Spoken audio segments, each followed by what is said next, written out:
Hi, my name is Kate Campanale. I am 30 years old and come from the city of Worcester, Massachusetts, where I am currently a state representative. And that is part of the reason that I came down here to volunteer with Aldeas de Paz, and especially the youth care program.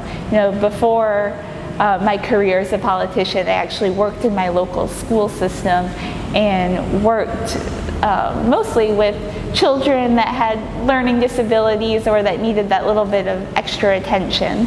And so I knew coming down here would be able to help and benefit the children in a developing country and give them the opportunities that they would otherwise not have. Part of the reason too in coming down here is I see the work that I do coming from an educational background and now moving my career into representing a constituency of about 43,000 people.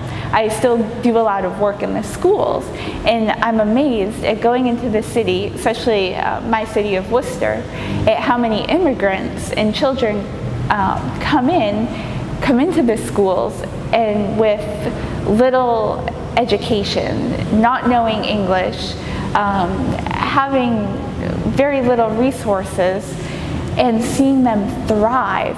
They go from not knowing a word to taking AP classes and getting full scholarships to colleges and universities, and you wonder, how does that happen? And for me, coming here also gives me that cultural experience and cultural exchange to get their point of view and their perspective on where they're coming from, what their lives are like before they get home to our district. And this experience already, in the short time that I've been here,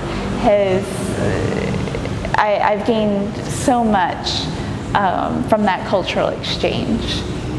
Coming here to the school, I would say not knowing exactly, you come into a program like this not knowing exactly what to expect. And I remember walking in and seeing all the kids and sitting here in this classroom, and they're all just so happy and vibrant and excited to learn. And you're watching the teachers and you're just watching and learning at that point. And I found myself instantly just wanting to take over. You're seeing so much that can be done, so many programs, so many things that you want to show the teachers on how they can improve their programs and individualize the lessons for the students. And you see in a developing country like this, and not only in the Dominican Republic but across the world, that there's this stigma still with having a child with disabilities, and people seem to be ashamed of that. And part of the Mama Elba School, which I think what makes it so special, is to try to educate the community and the parents that it's okay, let's bring your kids here, let us teach them, let us show them and give them the skills that they need to come out and be productive members of society, to give them a better quality of life. You see this little glimmer of hope they have, the kids, when they learn something new and they instantly feel better about themselves and they like to be challenged and they like to be learned. And to give them that and give them that hope is truly inspiring, not only to them but to the community as well. And you find that here you're working with a bit of cultural resistance, trying to break that generational link that the parents have as far as not understanding the necessity of education. Coming here, in order to run a well-organized NGO such as this, you have to be organized, you have to know the governance, you have to understand the importance of networking and community development. And coming from that background and understanding the necessity of these kind of programs within a community has helped the organization, but the work that I've done here has also helped me just personally be aware of a whole new lifestyle that you don't understand unless you are living in it. And here as a volunteer, you are living in the city. You're going to the markets, you're walking the streets, you're part of the community here. So I've learned a lot from just being and living in this community, and that's given me a very beneficial and sensitive perspective that I'm bringing home with me.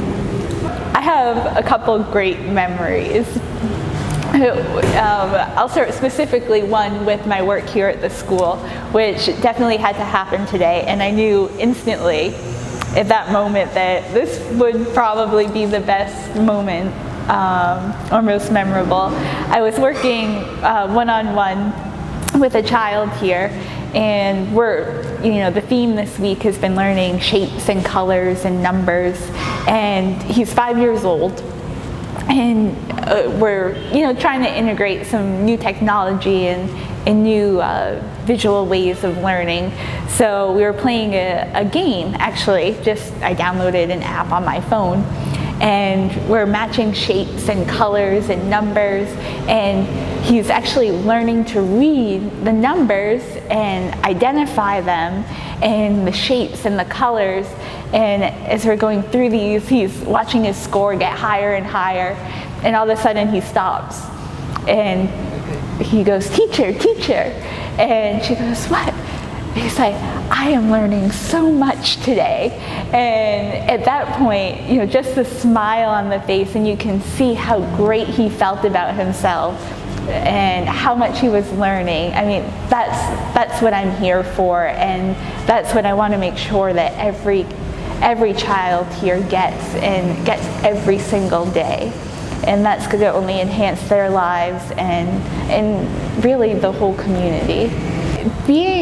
To be interested in the youth program, I think you do have to have an understanding of working with children, especially special needs children. You know that each individual child has their own way of learning, and you have to be sensitive to that.